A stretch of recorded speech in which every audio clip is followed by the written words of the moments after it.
Assalamualaikum warahmatullahi wabarakatuh.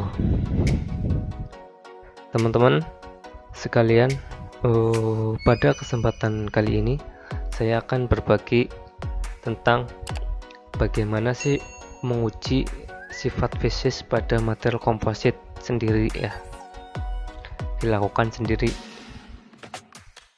Jadi kemarin saya sudah membuat komposit 3 variasi yang mau saya jadikan skripsi saya, yaitu saya mengacu pada standar. Nah, ini JIS A5908 2003. Pada pengujian sifat fisis ini, data yang kita perlukan itu apa? Terserah ya, kita mau ngambil data apa. Kalau saya mengambil data kerapatan atau densitas, kemudian daya serap air dan pengembangan tebal. Oke, di sini saya mengacu pada standar JIS A5908 2003 ya. Itu dimana untuk kerapatan itu standarnya spesimen ukurannya yaitu 10 kali 10 cm ya.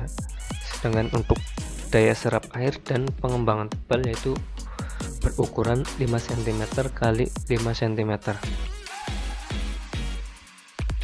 Berdasarkan aturan yang dibuat oleh JIS A5908 2003, yaitu untuk daya serap air dan pengembangan tebal yaitu dilakukan perendaman selama 24 jam ya, dengan tinggi permukaan air yaitu 3 cm, dan juga mengisyaratkan bahwasanya itu untuk nilai kerapatan yaitu minimal 0,4 dan maksimal 0,9 gram per cm persegi, sedangkan daya serap airnya yaitu maksimal 6%, untuk penambahan tebal maksimumnya 12%. Nah, itu ini tuh standar yang dibuat oleh JIS A5908 2003. Masing-masing standar yaitu berbeda ya dari nilainya. Standar ini ukurannya itu berbeda-beda. Oke, langsung saja. Nah, ini material yang sudah saya bentuk komposit serat ya. Ini seratnya berbeda-beda. Ini untuk densitas ukurannya 10 kali 10 dengan tebalnya yaitu 0,5. Sedangkan daya serap air dan pengembangan tebal ya, ini ukurannya 5 kali 5 cm ya. Ini nanti yang dilakukan perendaman pada pengembangan tebal dan daya serap air. Nah, untuk densitas tersendiri tidak dilakukan perendaman ya, maka langsung saja nilainya bisa kita hitung panjangnya, lebarnya sekian ya, ini dalam cm. Nah, tebalnya sekian. Nah, kita timbang juga beratnya, karena nanti sesuai rumusnya ya, perhitungannya beratnya sekian ya, untuk komposisi 1, komposisi 2, dan komposisi 3. Nah, kita hitung nanti coba untuk komposisi 1 ya. Nah, seperti yang kita ketahui, untuk mencari nilai kerapatan ya, rumus yang biasa digunakan yaitu hukum Archimedes ya.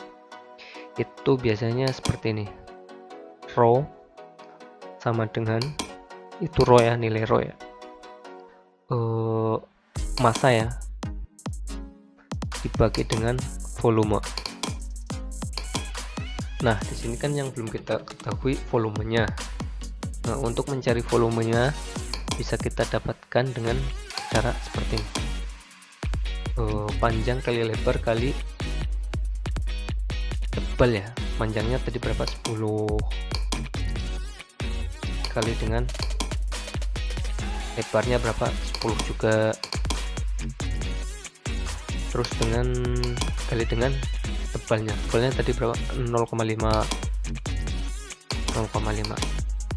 Nah, maka bisa kita dapatkan volumenya yaitu 10 kali 10 100 dibagi 0,5. Nah, dapatlah nilainya 50. Nah, ini untuk nilai volumenya. Untuk masanya kan tadi sudah, berarti tinggal kita masukkan masanya tadi berapa berat ya, 40,50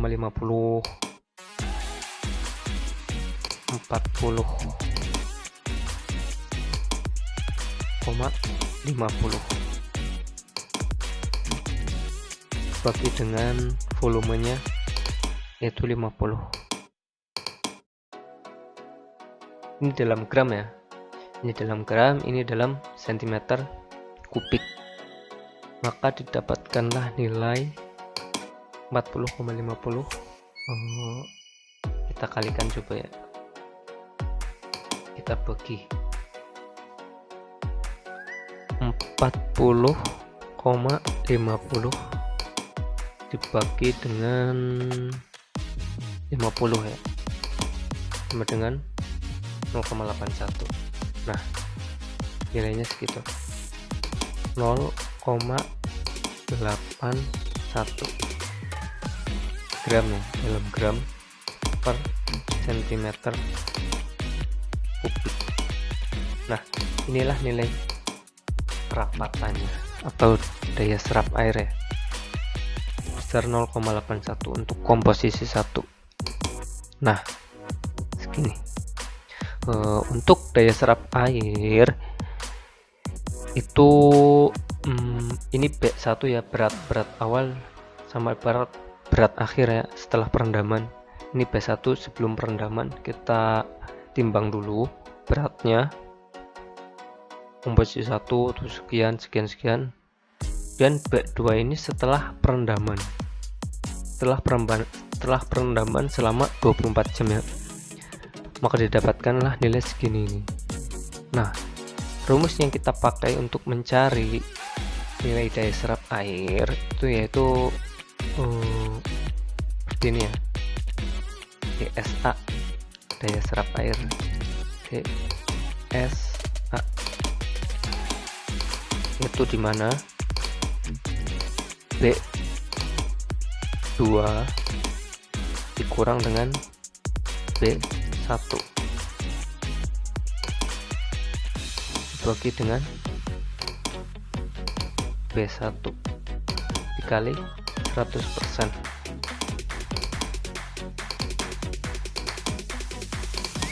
Nah, kita coba masukkan B2 nya tadi berapa, B2 nya 11,40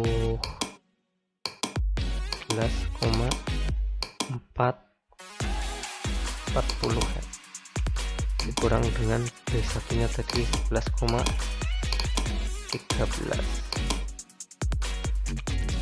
dibagi B1 lagi 11,13 dikali 100%.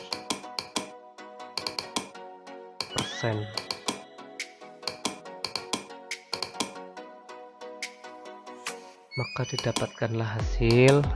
Nah, yang kita kerjakan ini dulu ya, 11,40 dikurang 11,13, 11,40 dikurang dengan 11,13. Nah, maka didapatkanlah hasil 0,27 0,27.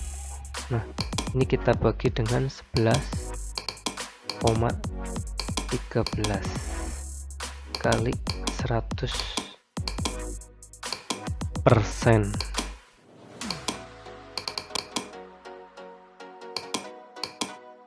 Nah, kita hitung lagi, 0,27 dibagi dengan tebal awal ya, tebal awal berarti 11,13 terus dikali 100%. Nah, maka didapatkanlah hasil segini, 0,02 ya. Nah, nih 0,02 atau 2%. Ini nilainya masih sangat jauh sekali ya dari maksimalnya yang diizinkan, ya maksimal 6%. Ini masih jauh sekali. Ini nilai densitasnya juga rada sedikit mau ke 0,9 ya. Nah, untuk nilai ketebalan, untuk mencari nilai ketebalan ini sama seperti mencari nilai berat yang tadi ya, daya serap ya. Ini pengembangan tebalnya sama. Tebal awal segini kita hitung. Nah, ini setelah perendaman selama 24 jam ya. Maka didapatkanlah nilai perendaman setelah perendaman yaitu 4,96. Nah, perhitungannya sama.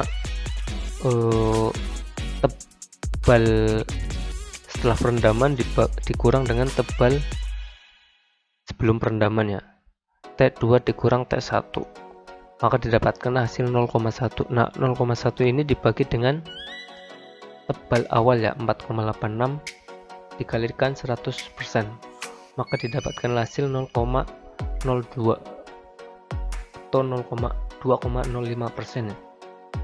Ini juga nilainya masih sangat minim sekali ya, sangat jauh dari 12%. Nah, artinya material tersebut itu mampu atau layak untuk dijadikan atau diteliti lebih lanjutnya. Bagaimana jika misalkan kerapatannya misalkan lebih dari 0,9 atau daya serap air misalkan maksimal 6%, maka lebih dari 6% ya. Maka material tersebut otomatis akan tidak sesuai standar atau misalkan gagal. Mengapa? Karena misalkan daya serapnya airnya misalkan tinggi. Nah, masa material tersebut misalkan mau dibuat sebuah bumper, mau diaplikasikan ke bumper. Nah, bumper ini menyerap airnya terlalu tinggi misalkan. Nah, otomatis kan material tersebut berarti material yang lunak. Atau misalkan pengembangan tebal lebih dari 12% ya. Misalkan bumper tersebut terkena air perendaman selama 24 jam misalkan. Nah, masa bumper tersebut akan mengalami tebal misalkan mengembang gitu ya. Itu kan sangat tidak efisien sekali. Nah, kan masing-masing itu berbeda ya. Masing-masing itu berbeda. Misalkan kita mencari apa contoh uji keteguhan, maka spesimennya juga berbeda ukurannya. Intinya beda standar ini, maka seluruhnya akan berbeda begitu. Sekian dari saya, mudah-mudahan bermanfaat buat teman-teman pelajar Indonesia khususnya ya. Cukup sekian. Billahi taufiq wal hidayah. Wassalamualaikum warahmatullahi wabarakatuh.